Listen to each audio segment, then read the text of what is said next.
সূরা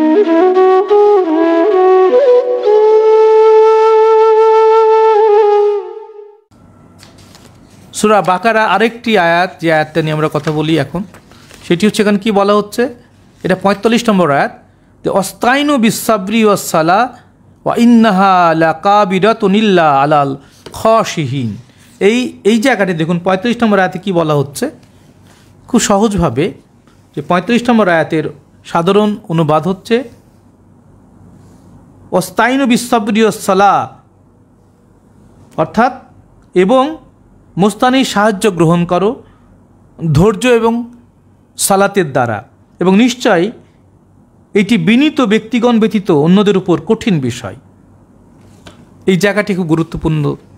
সালাতের এক একটি সঙ্গ, এক একটি মাধ্যম, এক একটি পরিচয়, এখানে প্রত্যেকটি জায়গায় যে সকল আয়াতসমূহে আমরা সালাতের উল্লেখ দেখতে পাই, সেখানে সালাতের কোনো না কোনো একটি আঙ্গিক, কোনো না কোনো একটি বৈশিষ্ট্য, কোনো না কোনো একটি নির্দেশ, কোনো না কোনো একটি বিশেষ লক্ষণের কথা আল্লাহ তাআলা উল্লেখ করেছেন।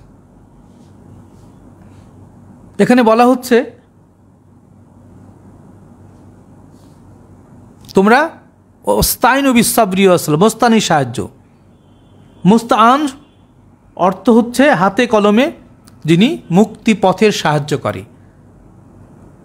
একটা মানুষ কিভাবে মহান সত্তার সাথে যুক্ত হবেন, কিভাবে ইবাদত করবেন, কিভাবে বসবেন, কিভাবে দাঁড়াবেন, কিভাবে জিকির করবেন, দুরূদ প্রেরণ করবেন, কিভাবে সালাত করবেন, ধ্যান করবেন, প্রত্যেকটি কর্মকাণ্ডকে সঠিকভাবে জানার জন্য একজন মুর্শিদের প্রয়োজন, একজন শিক্ষা এবং দীক্ষাদাতার প্রয়োজন। এখানে আল্লাহ বলছেন ওয়াস্তাইনু বিসসাবরি ওয়াসসালাহ, অর্থাৎ খুব সহজভাবে বলছেন, খুব সহজভাবে, তোমরা ওয়াস্তাইনু বিসসাবরি ওয়াসসালাহ ওয়া ইন্নাহা লাকাবিরাতুন ইল্লা আলাল খাশিইন, তোমরা মুস্তানি সাহায্য প্রার্থনা করো। তো মুস্তানি সাহায্য কি, এবং ধৈর্য এবং সালাতের দ্বারা, এবং নিশ্চয় এটি বিনীত ব্যক্তিগণ ব্যতীত অন্যদের উপর কঠিন একটি কাজ। তো বিনীত বিষয়টি অত্যন্ত কঠিন একটি বিষয়।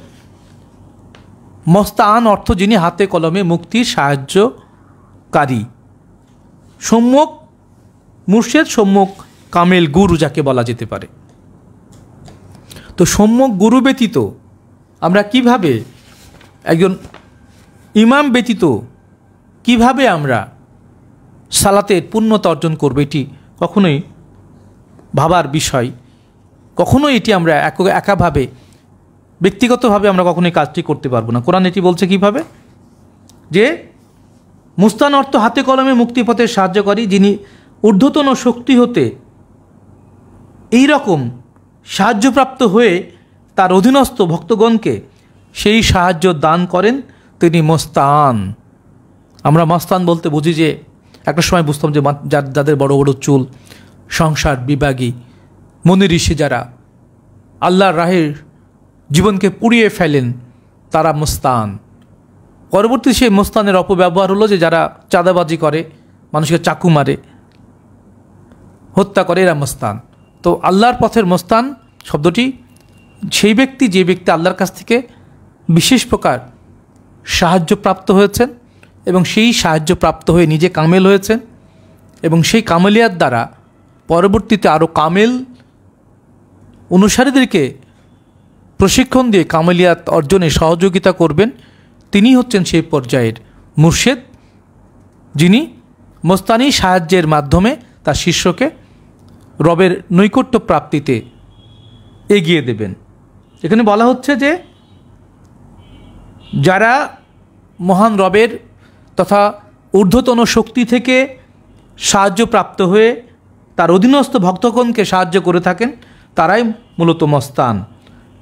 আল্লাহর এক নাম হচ্ছে মুস্তান। ধৈর্য এবং সালাতের সাহায্যে সম্যক গুরু থেকে মুস্তানি সাহায্য গ্রহণ করতে হয়। গভীরভাবে এটির গুরুত্বপূর্ণ একটি তথ্য এর মধ্যে রয়েছে। যারা সাধনা করেন তারা জানেন, বিশেষভাবে আমরা যারা ইমামিয়া, চিস্তিয়া, নিজামিয়া তরিকার মধ্যে রয়েছি, এই তরিকার মধ্যে প্রবেশ করতে হলে প্রথমে মুর্শেদ একজন আমানুকে 40 দিনের একটি চিল্লা করাতেন, অর্থাৎ নির্জনে তার আত্মশুদ্ধির জন্য তাকে বিশেষ প্রশিক্ষণ দান করতেন। এটিকে চিল্লা বলা হয়। এটির মাধ্যমে সাধক সত্তা তার মুর্শেদের পরম পবিত্র আধ্যাত্মিক স্বরূপকে চিনতে শেখে। এবং এই জায়গা থেকে বলা হচ্ছে যে এই জন্য ধৈর্য এবং সর্বোচ্চ দরুদ এবং জিকিরের বিশেষ আমলের মধ্য দিয়ে চিন্তা এবং চেতনার সর্বোচ্চ একটি বিশেষ পর্যায়ে গিয়ে রবের সাহায্য প্রাপ্তির মধ্য দিয়ে, যাকে ধৈর্য এবং সালাতের কথা বলা হচ্ছে, ধৈর্য এবং প্রচেষ্টা, সালাতের আর এক নাম হচ্ছে প্রচেষ্টা গ্রহণ করা, হুজ্জত করা, এটি একটি সালাত।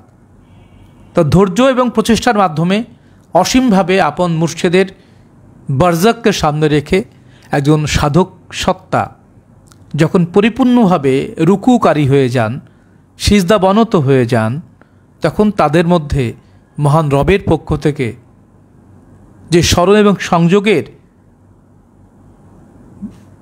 যে সফলতার শুভেচ্ছা জানানো হয়, তার মধ্য দিয়ে সাধক সত্তা পরিপূর্ণভাবে আত্মদর্শনের মধ্যে প্রবেশ করেন। এবং সেই জায়গাটিকে বলা হচ্ছে যে মস্তান হচ্ছে আল্লাহর এক নাম। ধৈর্য এবং সালাতের সাহায্যে সৌম্য গুরু থেকে মস্তানি সাহায্য গ্রহণ করতে হয়। অবশ্য বিনয়ীগণ ব্যতীত অন্য মানুষের পক্ষে ধৈর্য এবং সালাতের এই কঠিন বাস্তব পথে অগ্রসর হওয়া কঠিন ব্যাপার। বিনয়ীগণ তাদের রবের সঙ্গে মিলিত হওয়ার ধারণা এবং তার দিকে ফিরে যাওয়ার ধারণা পোষণ করে থাকে। বিনয় একটি মহৎ গুণ। গুরুর নির্দেশের নিকট সমর্পণ না করলে এরূপ বিনয় অর্জন করা যায় না। এই আয়াতটির মধ্যে একটি বিশেষ ধরনের সালাতের বৈশিষ্ট্য বর্ণনা করা হয়েছে। সালাতের একটি বিশিষ্ট বৈশিষ্ট্য হচ্ছে ধৈর্য এবং প্রচেষ্টা। নিরবিচ্ছিন্নভাবে সকল বিষয় রাশির মধ্য থেকে নিজেকে সরিয়ে নিয়ে একটি পরম মানসিক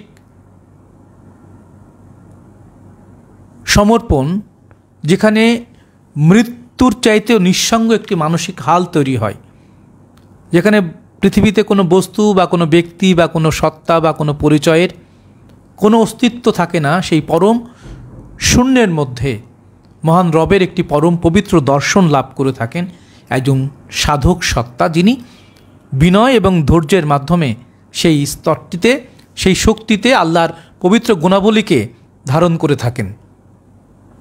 এবং এই বিষয়টি মুর্শিদের নিয়ন্ত্রণেই কেবলমাত্র সেই স্তরকে অতিক্রম করা সম্ভব। এবং ধৈর্য এবং পরম প্রচেষ্টা ব্যতীত সহজে এই পথ থেকে আমরা সফলতা অর্জন করতে পারি না। সুতরাং বিনয়ীগণ যারা মুর্শেদ ব্যতীত, মুর্শেদ বর্জক ব্যতীত বা মুর্শেদের নির্দেশ ব্যতীত আর অন্য কোনো বিষয়ের দিকে মনোযোগী নন, যারা একটা বিশেষ মানসিক পবিত্রতার মধ্যে সর্বক্ষণ দায়মি সালাতের মধ্যে সংশ্লিষ্ট থাকেন, তারাই কেবল রবের এই বিশেষ মর্যাদায় অভিষিক্ত হন। এবং বিনয় ব্যতীত নয়, সর্বোচ্চ সমর্পিত গভীর মৃত্যুময় নিবেদনের মতো একটি মানসিক শূন্য হালের মধ্যে মানুষ যখন সর্বোচ্চভাবে নিজেকে মৃত্যুর মধ্যে ঠেলে দেয়, ঠিক এমন একটি গভীর শূন্যতার মধ্যে রবের পক্ষ থেকে সুসংবাদ আসে। তো এই প্রক্রিয়ার মধ্য দিয়ে আমরা সালাতের একটি বিশিষ্ট বৈশিষ্ট্যকে আমরা জানতে পারি।